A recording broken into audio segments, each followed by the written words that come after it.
নমস্কাৰ। আজি আমি প্ৰত্যেকটো গ্ৰহৰ লগত জড়িত কিছু সামান্য প্ৰতিকাৰৰ বিষয়ে কথা পাতিম। যোনবিলাক প্ৰতিকাৰ কৰি পেলাই আপুনি গ্ৰহৰ অশুভ দৃশ্যখিনি খণ্ডন কৰিব পাৰে। চবচে প্ৰথমে কথা পাতিম আমি সূৰ্যৰ প্ৰতিকাৰৰ বিষয়ে। সূৰ্যৰ প্ৰতিকাৰৰ কাৰণে আপুনি সদায় দেওবাৰে বা সদায় ৰাতিপুৱা শুই উঠি আপুনি সূৰ্য প্ৰণাম কৰিব পাৰে।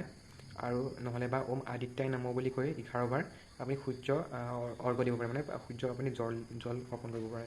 সেইটো এটা বহুত ভাল প্ৰতিকাৰ হয় সূৰ্যৰ কাৰণে। তাৰপিছত আমি কথা পাতিম যে চন্দ্ৰৰ প্ৰতিকাৰ। চন্দ্ৰৰ প্ৰতিকাৰৰ কাৰণে আপুনি ধৰি লওক প্ৰথমটো নিজৰ মাতৃক পূৰা তেওঁলোক পূৰা শুশ্ৰূষা কৰিব, তেওঁক সন্মান জনাব।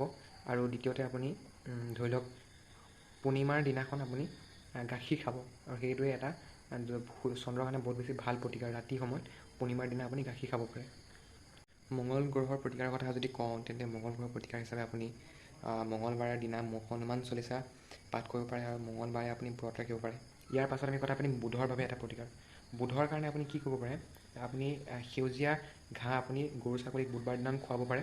আৰু এটা হ'ল যে আপুনি গোটা মগু আপোনাৰ শৰীৰটোৰ ওপৰৰ পৰা এনেকৈ এণ্টি ক্লকৱাইজ 7 পাক ঘূৰাই আপুনি সেইটো চৰাই চিৰিকটিক খুৱাব পাৰে বুধবাৰ দিনাখন। সেইটো এটা বহুত বেছি ভাল প্ৰতিকাৰ।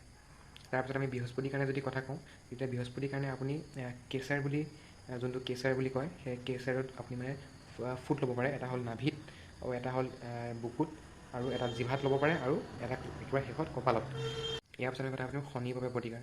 এটা শনি আমাৰ আণ্ডাৰত, মানে আমাৰ তলত কাম কৰা মানুহখিনিকো বুজায়, ত' তেওঁলোককো অকণমান মাজে সময়ে কিবা কিবি দিবলৈ চেষ্টা কৰিব, তেওঁলোকক মানে সুখত ৰাখিবলৈ চেষ্টা কৰিব। তাতকৈ আৰু এটা ভাল প্ৰতিকাৰ আছে, যোনটো আপুনি মানে শনিবাৰ দিনা আপুনি তুলসী গছৰ গুৰিত চাকি দিব পাৰে, নাইতো আপুনি পিপল গছৰ তলত চাকি দিব পাৰে শনিবাৰ দিনাখন। সেইটো শনিৰ বাবে এটা আটাইতকৈ ভাল প্ৰতিকাৰ। ৰাহু কেতুৰ কথা ক'বলৈ হ'লে, ৰাহু কেতুৰ কাৰণে আপুনি ভিক্ষাৰীক দান কৰিব লাগে, বা আপোনালোকৰ তাত যোনে চফা কৰে, বা ধৰি লওক চুইপাৰসকল, তেওঁলোকক যদি আপুনি কিবা কিবি দান কৰি থাকে মাজে মাজে শনিবাৰ দিনা, তেনেহ'লেও ৰাহু কেতু তাত মানে দৃষ্ট খণ্ডন হয়। আৰু চবচে ইম্পৰ্টেণ্ট কথা হ'ল যে আপোনালোকৰ যদি ৰাহু কেতু কিবা যদি অশুভ ফল আছে, তেন্তে আপুনি ওম নমঃ শিৱায় যোনটো মন্ত্ৰ আছে, সদায় আপুনি ৰাতিপুৱা গা ধুই পেলাই 108 বাৰ জপ কৰিব পাৰে। এইটো এটা চবচে ভাল প্ৰতিকাৰ। ধন্যবাদ।